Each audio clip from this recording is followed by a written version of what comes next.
Hello students, स्वागत है आपका ग्लोबल स्टडी पॉइंट क्लास है। मैं Shivam Sharma. Students class 10 Uttarakhand board के जो स्टूडेंट्स हैं उनके लिए उत्तराखंड बोर्ड ने 2024 और 25 के लिए न्यू यानी रिवाइज सिलेबस अपडेट कर दिया है, जो आपके क्या कहते हैं 2024 और 25 के एग्जाम में दिया जाएगा।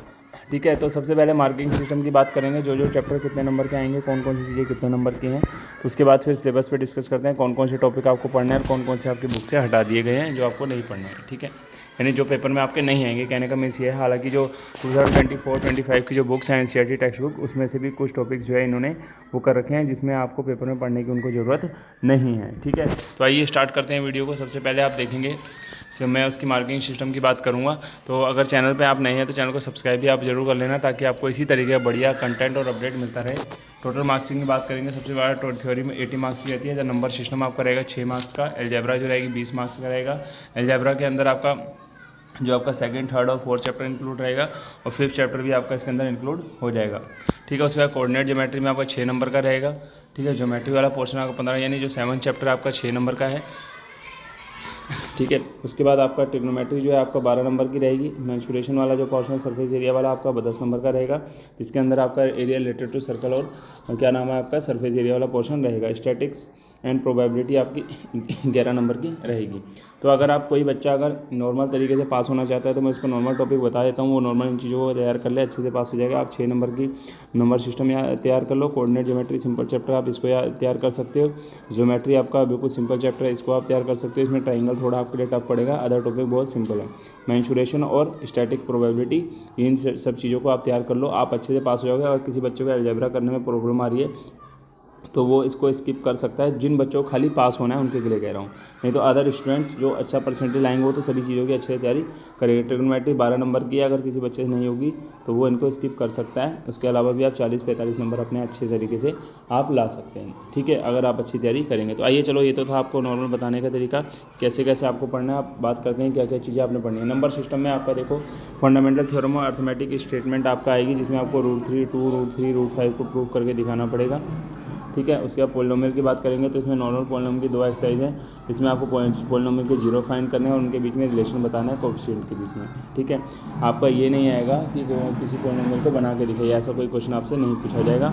सीधे आपसे पूछा जाएगा कि आपका क्या कहते हैं इस पोलिनोमियल के जीरोस क्या हैं और उनके बीच में क्या रिलेशन है, इसको आपको बताना है। ठीक है, कहने का मीन्स है जो आपका सेकंड पार्ट है वो नहीं है, आपको पूछा जा सकता है इसमें। हालांकि वो पढ़ लेना नॉर्मली होता है, इक्वेशन बनाना कोई बड़ा भारी बात नहीं है। Pair of linear equation in 2 variables, graphical method से देयर सॉल्यूशन, उनका आपको कंसिस्टेंसी एंड इनकंसिस्टेंसी दोनों के लिए आपको इसको वो करना है। ठीक है, algebraic condition, number of solution of a pair of linear equation 2 variable algebraically and substitution elimination method and simple situation problem, यानी कहने का मीन्स है इसमें आपकी वर्ड प्रॉब्लम भी इंक्लूड रहेगी। ठीक है, आप सब्स्टिट्यूशन मेथड से भी करेंगे, एलिमिनेशन से भी करेंगे, और सिंपल सिचुएशन प्रॉब्लम यानी जो वर्ड प्रॉब्लम जिसको आप बोलते हैं वो भी आपका इसमें क्या रहेगा, इंक्लूड रहेगा। क्वाड्रेटिक इक्वेशन की बात करें तो कंपेयरिंग जो आप ax² + bx + c से आप जो करते हैं क्वाड्रेटिक इक्वेशन से, वो आप कंपेयर करेंगे। उसके बाद क्वाड्रेटिक इक्वेशन के फॉर्मूला से ओनली रियल रूट्स आपको फाइंड करने हैं। ठीक है, बाय फैक्टराइजेशन मेथड से। ठीक है, कोई जरूरी नहीं है कि इसमें आप क्वाड्रेटिक फॉर्मूला भी आप यूज़ करें, बट इसमें बोला है and by using quadratic formula. ठीक है, आप फैक्टराइजेशन मेथड से भी कर सकते हैं और क्वाड्रेटिक फॉर्मूला से भी आप कर सकते हैं। जैसी कंडीशन आपसे बोलेगा उसके अकॉर्डिंग आप सेट कर देंगे। रिलेशन बिटवीन डिस्क्रिमिनेंट, यानी जो b² - 4ac वाला जो फॉर्मूला लगाते हैं उससे आप रिलेशन चेक करते हैं कि ये क्या 0 के इक्वल होगा या 0 से बड़ा होगा या 0 से छोटा होगा। जो भी कंडीशन होती है उसके अकॉर्डिंग आप उसके नेचर या रूट्स फाइंड करते हैं, तो वो भी आपका आएगा। और situation problem based quadratic equation related day by day activities के बेस पे, यानी जिसको आप क्या बोलते हैं, वर्ड प्रॉब्लम बोलते हैं, तो वो भी आपसे क्या होगा, पूछी जाएगी। अर्थमेटिक प्रोग्रेशन में जो नॉर्मल जो आपकी फर्स्ट एंड सेकंड और जो थर्ड आपकी एक्सरसाइजें हैं उन्हीं के अकॉर्डिंग आपसे क्वेश्चन पूछे जाएंगे। डेली लाइफ प्रॉब्लम्स इसमें होगी, इसमें एन टर्म्स वाले आपके डेरिवेशंस होंगे।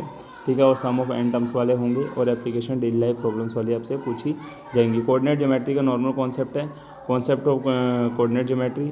ठीक है, जिसमें ग्राफिकल लीनियर इक्वेशंस आ जाएंगी, डिस्टेंस फॉर्मूला आएगा, सेक्शन फॉर्मूला इसके अंदर इंक्लूड रहेगा। फालतू के आपके इसमें टॉपिक नहीं पूछे जाएंगे। ट्रायंगल में आपको ये जो टॉपिक्स दिए हैं इन्हीं टॉपिक से आपसे पूछा जाएगा, इसके बाहर कुछ भी आपसे नहीं पूछा जाएगा। तो इनको आप अच्छे से क्या करना, प्रिपेयर कर लें, इनकी थ्योरम वगैरह आप अच्छे से पढ़ लेंगे। सर्कल में भी आपको ये प्रूफ करने के लिए मिलेंगे, जैसे बोला the tangent at any point of a circle is perpendicular to the radius through the point of contact. ठीक है, इन चीज़ों के बारे में आप पढ़ लेंगे अच्छे से। फिर ट्रिग्नोमेट्री की बात करें तो ट्रिग्नोमेट्री में रेशियो से related of an acute angle of right angle triangle, जो फर्स्ट वाली एक्सरसाइज है आपको उसको करना है, ठीक है।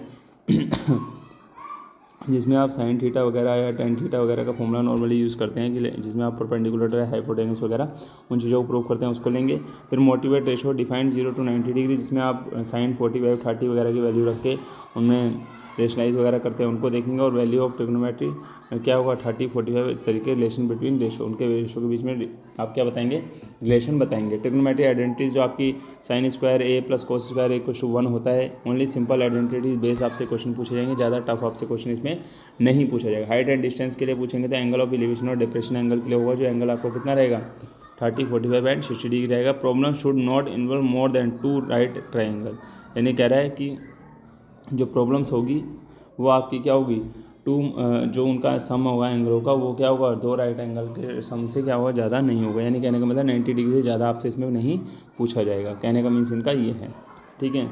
यूनिट मेंसुरेशन की बात करें, area related to circle, area of a sectors and segment of a circle, problem based on area and parameter circumference वगैरह, इन तरीके से जिसमें आपके एंगल 60 90 और 120 रहेंगे एरिया रिलेटेड टू सर्कल में। Normal problem area of sector आपसे पूछा जाए, सेगमेंट पूछा जा सकता है, प्लेन के बारे में, पैरामीटर सर्कमफ्रेंस वगैरह, इनमें सब चीज़ें आपसे पूछी जाए। Surface area of a volume, surface area and volumes of combination of any two of the following, cubes के बारे में पूछा जाता है, cuboid, sphere, hemisphere, right circular, cylinder and cones के बारे में।